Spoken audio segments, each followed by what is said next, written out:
Okay. All right. Where's Huey going? Oh, where's Huey going? Huey's not going anywhere. Nice. That's a challenging question. I'd like to sell part of the business at some point. Okay. I don't want to sell all of it. We do have investors in this company, and I'd like to afford them an opportunity to take their marbles off the table at some point. So more than likely, although, as I said, COVID was a kick in the ass, so I'm going to have to wait for a while to build that up. I'm not interested in, I'm not interested in selling to like a private equity group, because they don't give a damn about anything. Yep, and then you buy back from them. In a perfect world, I'd like to get some local person or whatever to come and invest in the thing, and I want to make sure that my people are well taken care of. Yeah. So I'm not interested in getting out completely. As I said, I need to create an opportunity to afford some of the people whose money's been tied up here for a long time the opportunity to take some out, and I wouldn't mind taking a few dollars off the table. Yeah. So that's more than likely what's going to happen. In the interim, I'm just focused on, trying to get into whatever the new normal is and keep us on the right side of the ledger on all that. And then I've got a pretty good team of people who've been here for a long time. I may go into a partial retirement mode in another year or so, and then basically let them run everything, and then I sort of would represent the interests of the ownership group. So I don't know. That's more than likely the way this is going to play out. The ABs and the Molson Coors, et cetera, of the world, they're no longer buying into the craft beer industry, right? Which is good. And, part of the other thing that we, i.e. Heavy Seas, needs to sort of come to terms with is, 15 years ago, you could successfully open 20, 25 states. You can't do that anymore. So we need to make sure that we're completely comfortable in, and we basically are. Yeah. Right. So what we are going to be is a good, solid regional brewery with a 4 or 5, 6 state maybe reach that we can remain relevant in, and that's okay. And just get comfortable with that. Yeah, I feel the same way about and then business. try to get a little deeper in the market than you currently are. It's all hard work. It's all scratching and clawing. So the country is at close to 10,000 breweries. That's not a sustainable number. There's going to be shrinkage, I believe, in the number of players that there are. I don't know what that's going to ultimately look like. Yeah. I need to make sure that we're one of the ones that's on the far side of that Darwinian correction. Well, you deserve it. Right. And then again, if we just land up in this sweet spot and you just kind of wash, rinse, repeat, you still got to stay creative and on the edge a little bit. Yeah. But I'm okay with that. You think you'll stay independent as opposed to being bought up by another brewery? That would be my preferred approach. But, you have to also understand that because I have investors, I have a fiduciary responsibility to them. Mm-hmm. So am I desirous of having, a large brewery come in and drop us a big-ass check? Whether that is what I want to do or not is almost immaterial. If somebody were to offer us a big-ass check, I have to look at that. Yeah. Because I owe them to take care of what's in their best interest. People tend to lose sight of that. It's not just about what my wishes are. Right. Once you've taken money from other people, I believe that you have a fiduciary responsibility to look out for their best interests. Yeah. So I don't see that happening, frankly. I think the greater likelihood is that we'll find hopefully somebody local who thinks this is kind of cool to be part of an iconic local business, who wants to sort of buy into part of it and then hopefully contribute. Yeah. Very cool. Good answer. All right. Well, who are your heroes? What books have you like to read? Because those are questions on here that I really want to know. Okay. You go ahead. First? You go ahead. Okay. I think it was books or movies, right? Yeah, books or movies. Well, unfortunately, I wish I had more time to read more than I do. But I am more of a movie, TV junkie person. But I like the Real Housewives. Yeah, the reality. Have you watched Love is Blind? I can't get into Love is Blind. I think it's a little cringy. But on the flip side, it's the good cringy. Aside from the trash TV, which I admittedly watch, I do really like documentaries. Okay. And I think the one documentary. Well, you're on two sides of the spectrum: I Real know, Housewives and documentaries. Are you going to say Tiger King? No. I did watch Tiger- Tiger. Is that a Tiger Brew. documentary or a reality? You haven't seen Tiger King, dude? Yeah, No, it- I have seen it. I'm asking you, is it a documentary? Oh, yeah, Or dude. is it a I watched it reality because show? it was a documentary. I love Yeah, watching yeah. documentaries, and then Well, I have a a story really about it. I'll good tell you later. He doesn't even know what we're talking about. I can tell. Oh no, I You know saw what it Tiger is. King? I Sad. saw Oh, a just few sad. moments of it. It was not my cup of tea. But there's a really good Netflix series documentary called The Playbook. There's like 6 episodes, and each episode it interviews and focuses on a coach. So like Doc Rivers is one of the coaches. Jill Ellis, she was the coach of the United States women's soccer team that won all, the Olympics and everything. So yeah, it's really cool. And there's like 4 others. I think the coach who was Serena Williams' coach is one of them.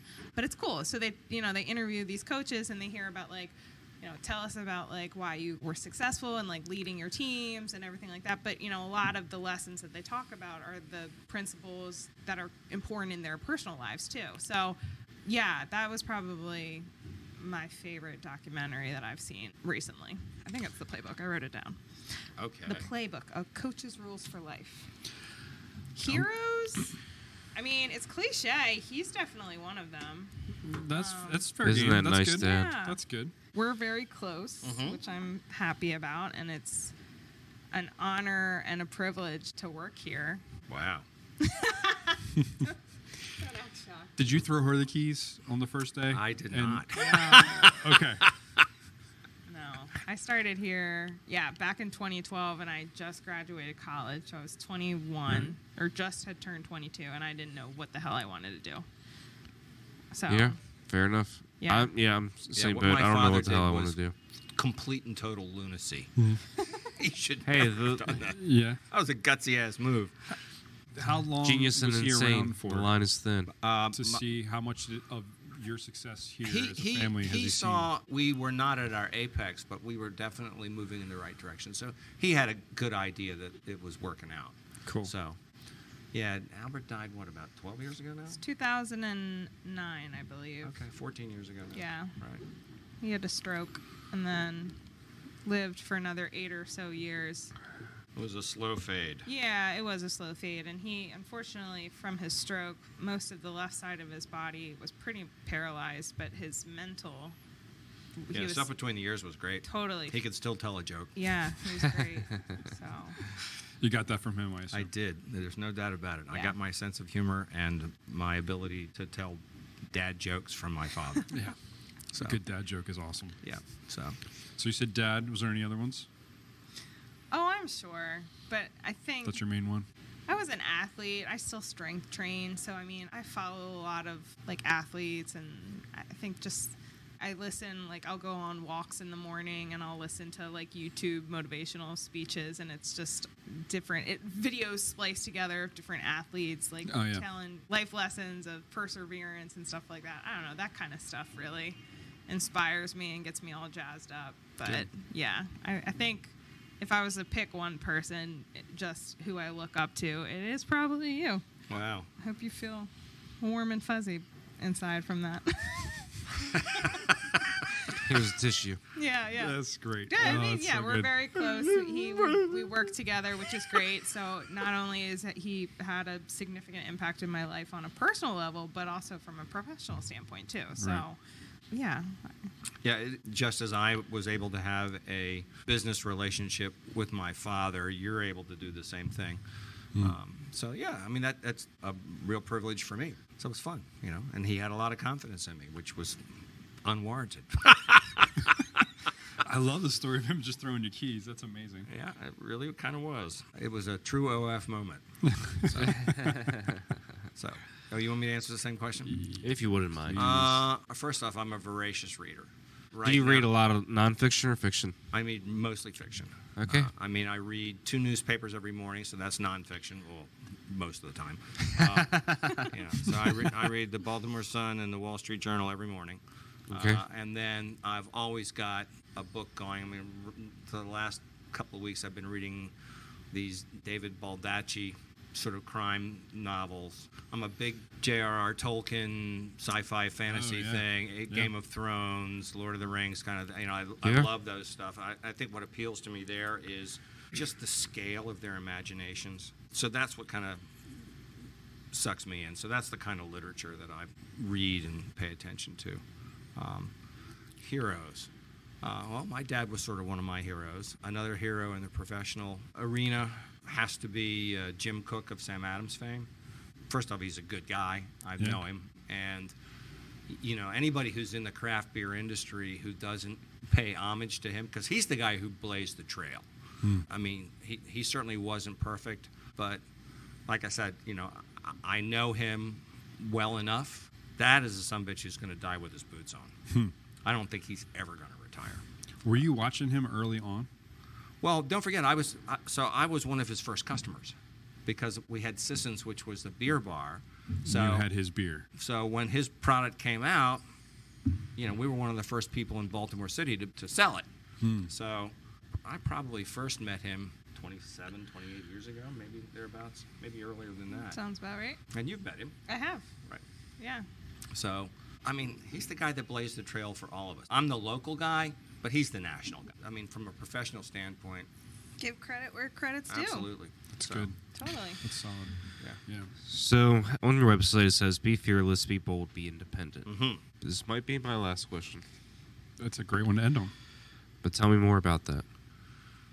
Okay, so it's sort of the metaphor for small business in general, which I'm a huge believer in, and it happens to apply to what we're trying to do with our beer and our products. Yeah. So I've had the privilege on a number of occasions to be asked to go in and speak to business school students, whether they're grad students or undergraduate students, and I never studied business. I never took a formal business course in my life. I actually did a couple of, one day here, one day things here, and one day things there. And so here I'm now talking to all these people who, they're learning all this crap. Right. And the one thing that I have always told them is, it's great that you're learning all this, but understand that the minute you walk down that plank and you step over the lip voluntarily, which is being goddamn bold, Right. and you are plummeting towards the water, which is when you better be goddamn fearless. And if you survive it, now you are into goddamn pendant. That's the story. That makes for a great radio ad. I love it. And I think that's sort of just the attitude of Heavy Seas, which is sort of the brand identity, that tagline we've kind of embodied over the last, I would say, at least 10 years. But because we've been around for almost 3 decades, and from his stories that you've heard today, there's no rule book in life. We have gone through so many challenges. Every day is a challenge. There's always something. But, we just keep persevering and going forward. Yep. Because that's what we want. We are super passionate about what we do, our brand, and we're not afraid of the adventures. So there's a quote that has stuck with me since coming back to Heavy Seas: "Calm waters has never made skilled sailors. Heavy seas makes for better stories anyways." And that's what I think what we as Heavy Seas is all about. It's just we're embracing the adventure. We're not afraid to take risks. Terrified, actually, but but we still take them. But that's kind of where that tagline came from, is that notion of if Heavy Seas was a person, that is what we're about. No, that's really awesome because, Huey, you've made that environment possible. You've talked about earlier, it's okay if somebody fucks up. Yep. It's okay. I do. Boom. You'd be surprised how many business owners we talk to that say that's not okay. Yeah. And they don't create people that are terrified environment. of making a mistake. Yeah. You're gonna make the mistake. It's not the fact that you made the mistake. You don't want to make the same one 2 or 3 Twice. times. Yeah, shame on me. But you're gonna make the mistake. So if it doesn't kill you, then you need to learn from it. So one of the things that back in the days on the TV commercials, it's time to make the donuts. So for me, it's it's time to go and slay the dragons. Right. Every morning. Goodbye, dear. Going to slay the dragons, because that's what it is. Yeah. Right. Has it gotten harder as the years have gone on to take those risks? I feel like there's a spirit that's kind of traditionally in us when we're in our 20s and 30s. That's actually a really good question because more is on the line the bigger you are. That is true. And obviously, the bigger your enterprise becomes, the more you have to think through the risks. We've got 45 people on the payroll. So one of the things that I preach all the time is I need to know what's going on, even if it's bad news, because failure to tell me what's going on if you're in charge of this, that, or the other thing. If I'm making decisions in a vacuum, we're going to have a problem. So, Yep. And we may have a problem if I make decisions with all the knowledge in the world, but I think you become a little more deliberate is probably the right word. Whereas when in this teeny tiny and you want to just take a flyer, you can take a flyer. Well, for us, taking a flyer is expensive. So, I mean, you got to buy packaging and you got to do all that stuff, and you got designs, you've got minimum production runs, and it's more challenging. Probably way more thought out. We're not backing away from the challenge. Yeah. That's good. That's not in my nature. I don't think that's in the nature of most of the people we got working here. So. Yeah.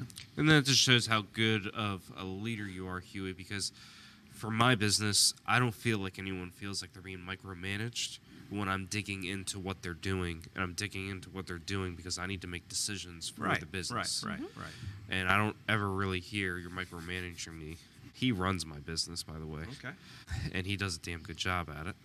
But I don't think he would say, I know he wouldn't say, yeah, you're micromanaging me.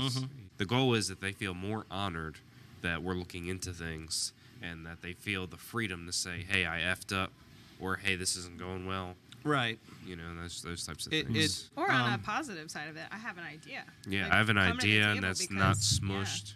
Yeah. Yeah. I mean, in an ideal environment, that's the way it works. The one thing that I've definitely learned over my 40-plus years of running small business is I'm not the great warm fuzzy. So I know that I need to make a deliberate effort to try to be more supportive in certain areas. Right. I mean, I always try to make sure that I'm listening. If Yep. somebody wants to bring me an issue or An or idea. an idea. But yeah, I'm not the great warm fuzzy. That's why I just tell you up front.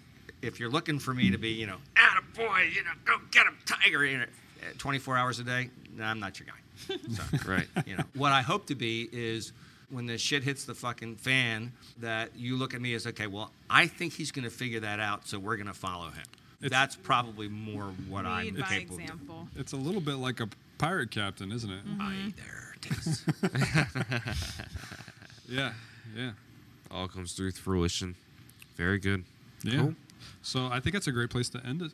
Yeah, thank you guys so Sure. much. Thanks for the Our opportunity. pleasure. We always ask loved it. people how someone listening could stay connected to you. I mean, obviously they can come to the tap room. Yep. Yeah. Are you? Yeah. So- Is there an email? Yeah, Or I mean, our anything? tap room is open Wednesdays through Sundays right now. On the weekdays, we're open from 3 to 10. On the weekends, it's 12 to 10, 12 to 8 on Sundays. So we are ready to come welcome anyone who wants to come by.